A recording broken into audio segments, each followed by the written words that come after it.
Liverpool Football Club could be set for their biggest and best transfer month going into July. Ben Jacobs has given an exclusive with regards to Alexander Isak in July. Quansah, the buyback fee has been released from Fabrizio Romano. And where does it leave the future of Darwin Núñez, Luis Diaz, Harvey Elliott, and Federico Chiesa? And if all four of those are sold, is there enough money put aside already for Liverpool to push for a move for Alexander Isak? Now, I still think it's unrealistic to happen this transfer window, but credible sources are coming out saying that Liverpool are prepared, having internal conversations, and if there is the money there and they believe they can bid, they will bid. Newcastle, we all know, are going to present a new contract to Alexander Isak for around £150,000 a week. I think he's very happy at Newcastle. I think he's enjoying his time at Newcastle.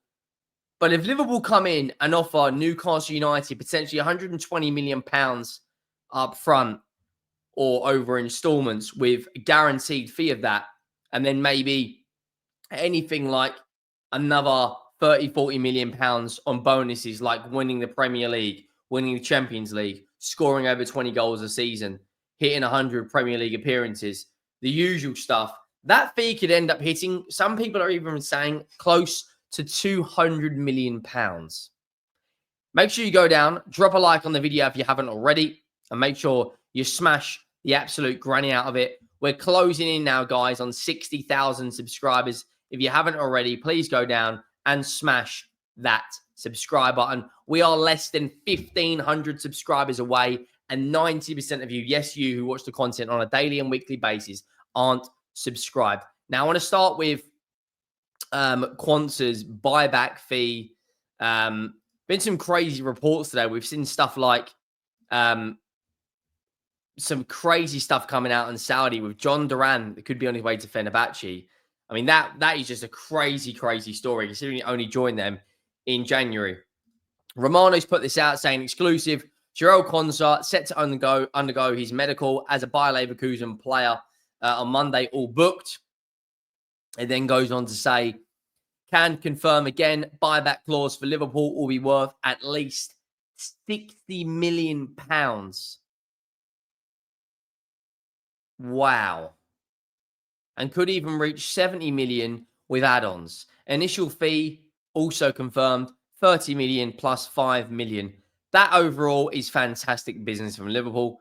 I do think maybe the 60 to 70 million buyback fee, however, is maybe quite high.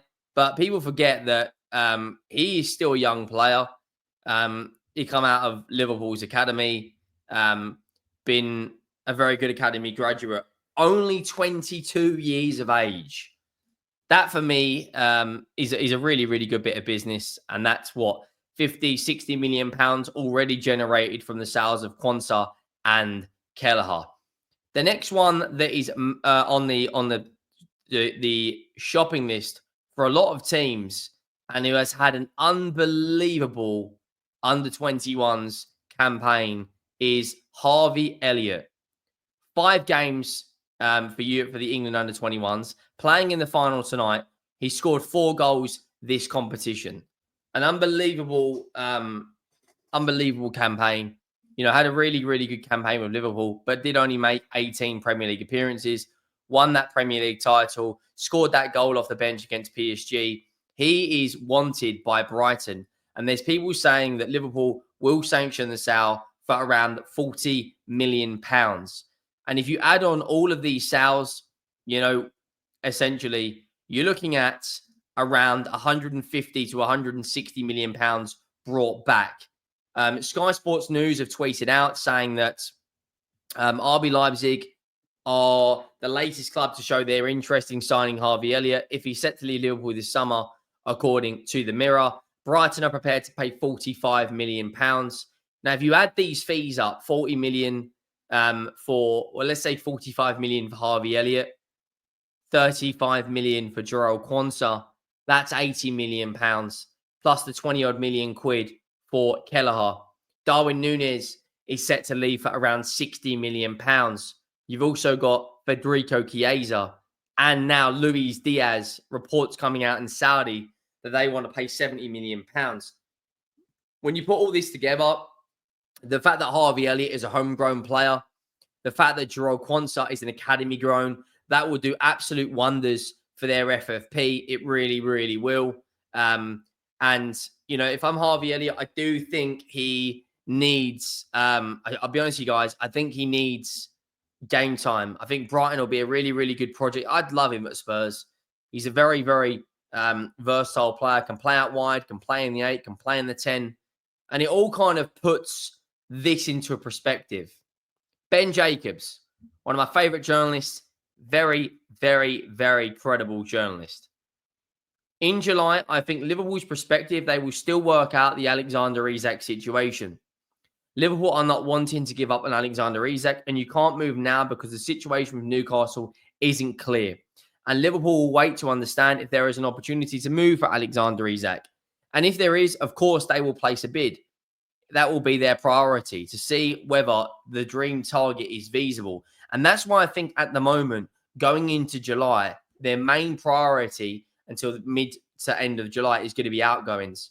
Federico Chiesa, there's reports coming out that they could sell him for about 20 to 25 million pounds.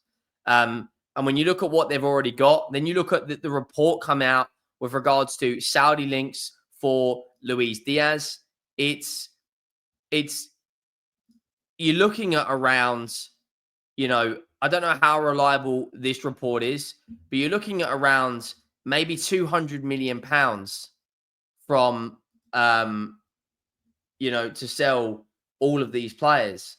Al-Nassr, we know, have been massive fans of Luis Diaz, and they're looking at 100 million euros, which is about 80 million pounds for Luis Diaz. Now, I don't know how reliable Okaz Sports is. I don't know if they're credible. I don't know anything about them.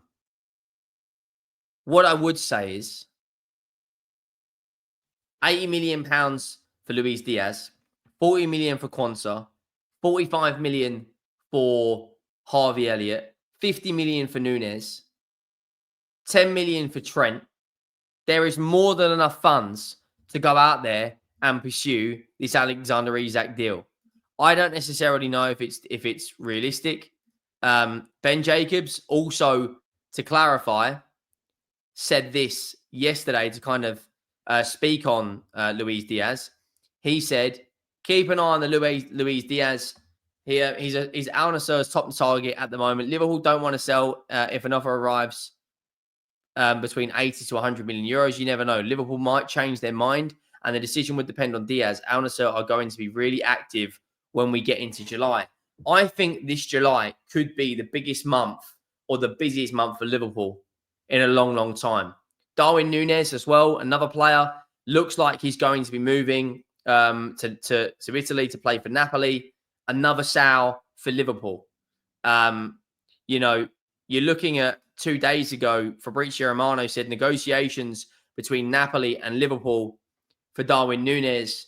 Initial request in excess of 65 million euros, but Napoli are trying to work on a deal structure and feasibility of the whole package. Nunez wants to move, as reported last week, personal terms being discussed. Like, you're looking at about 200 million pounds worth of players being sold. And yes, people will say they've already spent 160, 170 million pounds. They didn't spend anything really last summer. And not only that, they have they've just won the Premier League. So in terms of outgoings, you know, they've brought in Georgi Mamardashvili, they brought in Chiesa, but that was really it. I mean, Mamardashvili, I don't think the fee was really paid until what we're seeing right now. They've already got about 30 million euros back from for transfers. And then you put on top of that Darwin Nunez. You put on top of that Quansah, Luis Diaz, and Federico Chiesa. That figure is at least 230, 240 million euros, which then leaves enough money aside for Liverpool to really pursue the Alexander Isak situation. I mean, they even managed to get €3.5 million for Nat Phillips, who hasn't played a game for the football club in God knows how long. It really does put things into perspective. I don't necessarily think he will be a Liverpool player, but it's very hard to look at when they've got the money there and Alexander Isak hasn't signed a new contract yet. No one really knows if he is going to sign one. You know, we know the money's going to be put on the table, but you look at it right now and it's very, very, very interesting. This current situation at Liverpool. Make sure you drop a like, make sure you smash that subscribe button, and I'll see you soon.